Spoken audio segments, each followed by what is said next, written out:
Hi, I'm Shayna, and welcome back to the PCOS Life. Today we're talking about keto.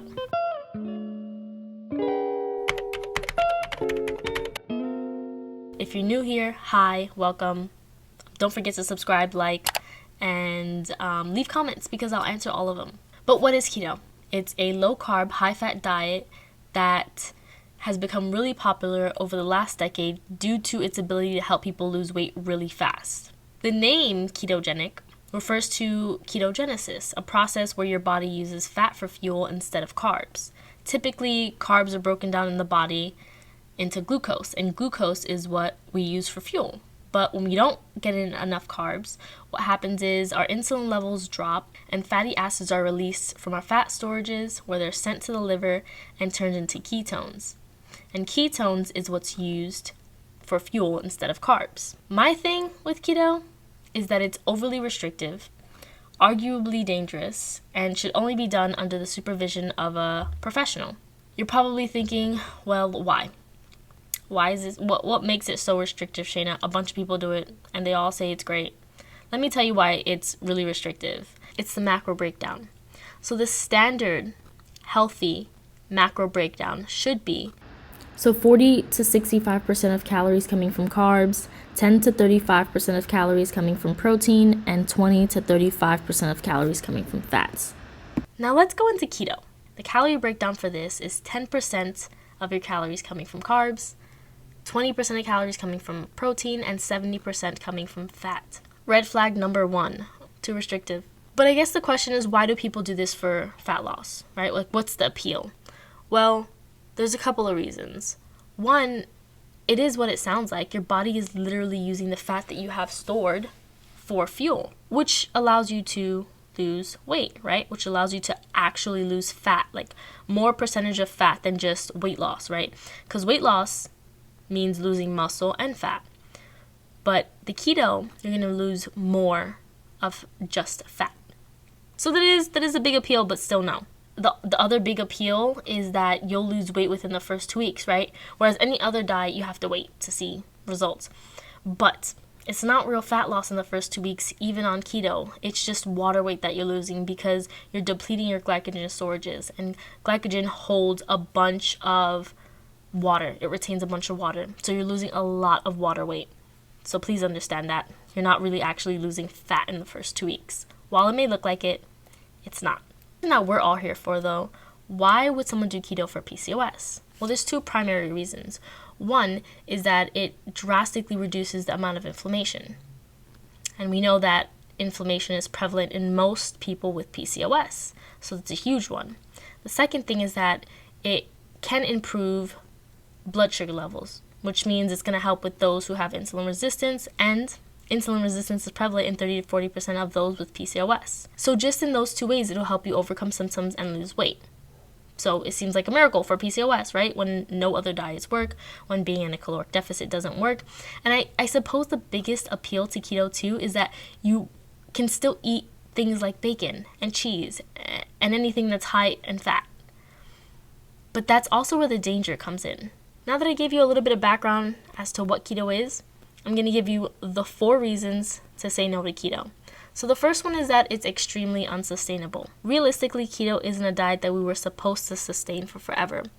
It wasn't intended to, and doctors even say that it shouldn't be done for more than 6 months at a time. The other thing is that long-term studies are really limited. All of the studies done on keto have been short-term, so we don't actually know how this is going to affect the body in the long run. And eventually, when you reintroduce carbs, you're going to gain most, if not all the weight back. So it's kind of counterproductive, no? If your purpose for keto is weight loss, but you know at some point you're going to gain the weight back, what's the point? If you're benefiting from keto because it's helping you overcome a condition like PCOS, like type 2 diabetes or inflammation, the other thing is you're most likely going to gain all the weight back, thus reintroducing the inflammation, reintroducing the insulin resistance, and then you're going to have to learn other ways, sustainable ways of how to overcome those things in itself. So why not just start there? Which brings me to my second reason to say no to keto, and that is you can achieve all of the same things, weight loss, reducing inflammation, overcoming insulin resistance in a much more sustainable way. So let's talk about the anti-inflammatory aspect first, right? Most people who try keto are coming from a typical American diet, and you're indirectly reducing inflammation by eliminating processed foods. As we all know, the American diet contains highly processed foods, preservatives, artificial additives, tons of refined sugar and flours. And these chemicals have been proven to be harmful. Meats that we eat in America are fed hormones, antibiotics, and most of the keto meals are void of micronutrients, so the vitamins and minerals that our body needs. So if we look at it, the typical American diet in itself causes chronic inflammation, destroys our gut biome, and is literally driving this country to obesity. And there is a direct correlation between the development of processed foods and the rate of chronic conditions. So my point here is that eliminating processed foods alone in itself will drastically reduce the presence of inflammation, resulting in weight loss, feeling less bloated, feeling more focused, having more energy. It may even help to alleviate joint pain, headaches, and stomach issues, and obviously symptoms of PCOS. So why do keto when you can just do an anti-inflammatory diet? Let's talk about the second aspect, low carb, right? So when you're on keto, you're low carb. Most Americans are getting 42% of their carbs from highly processed foods.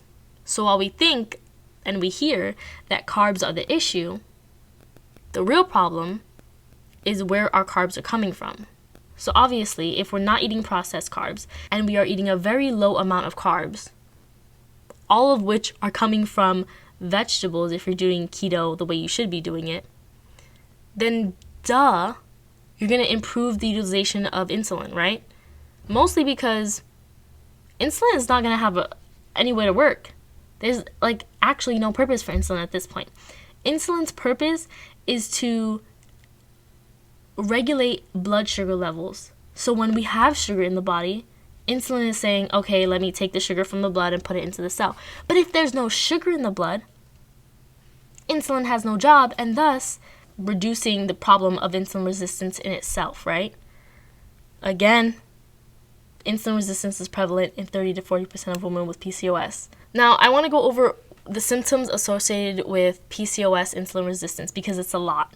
And so in doing this alone, in eating for your insulin resistance alone, you can achieve so much. So let's go over it. I'm gonna put them on the screen and I'm gonna read them out loud.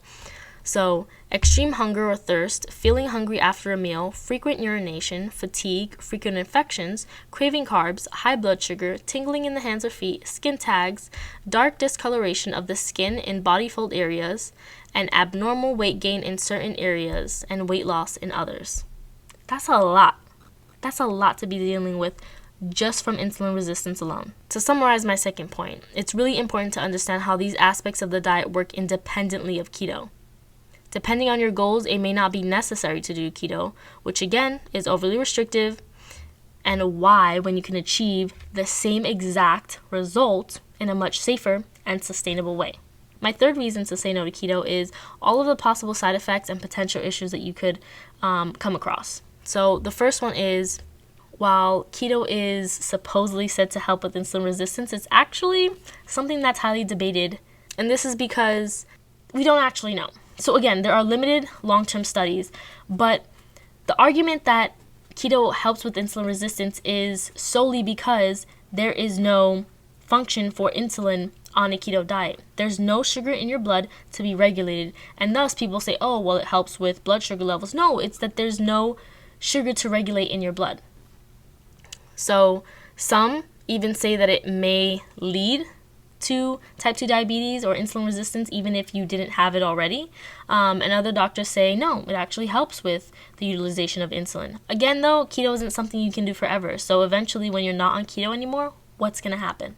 The second potential issue that might arise is micronutrient deficiencies. Again, because you are so low in carbs, and even if all your carbs are coming from vegetables, the calorie expenditure that you have for carbs, the calorie allowance that you have for carbs, still doesn't allow for the proper serving of vegetables and fruit.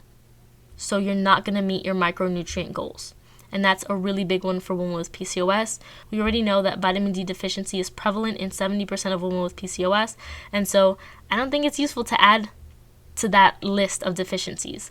And the other thing too is like micronutrient deficiencies are closely related to other chronic conditions. Weight loss, developing other chronic conditions, again, is it really worth it? I'd say no. So my fourth and last reason why to say no to keto is because it's dangerous. Again, keto is a very particular diet, but you're probably thinking like, what's the worst that could happen? I'll tell you. I have a list of 6. The first one is keto flu. So drastically depleting your carb storages can cause flu-like symptoms, including headaches, dizziness, fatigue, brain fog, nausea, constipation, dehydration. But guess what? It goes away in a few weeks. Weeks, not days, weeks. Yeah, not worth it.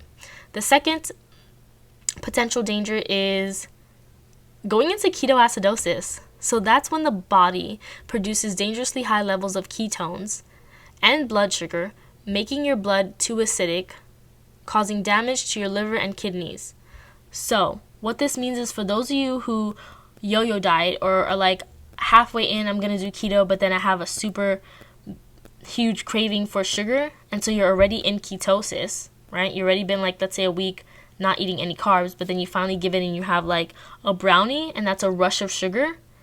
You can go into ketoacidosis, and that's extremely dangerous. Now, the third potential danger is it causes stress on the kidneys. Due to the increase of animal fat in foods, the kidneys have to do work overtime. The other thing is, studies also show that keto may put you at higher risk to develop kidney stones. How fun. The fourth danger is that it causes changes to your gut biome. So because of the lack of fiber, you're not feeding the good gut bacteria, and what happens is you start to develop an imbalanced gut biome, and we know all of the many things that an imbalanced gut biome can cause. I'm going to make a whole separate video about that, but depression is one of them, and who wants to be depressed? Like, we don't have enough reasons to be depressed as it is with PCOS, so no. The sixth danger is that keto can cause bone density damage. One study found that keto lowered bone density as much as 68%. And my last one is that it may increase the risk of chronic disease. Now, this one is because, again, a lot of people do keto wrong, and they use it as an excuse to have as much bacon or cheese or all of these unhealthy foods that don't have carbs.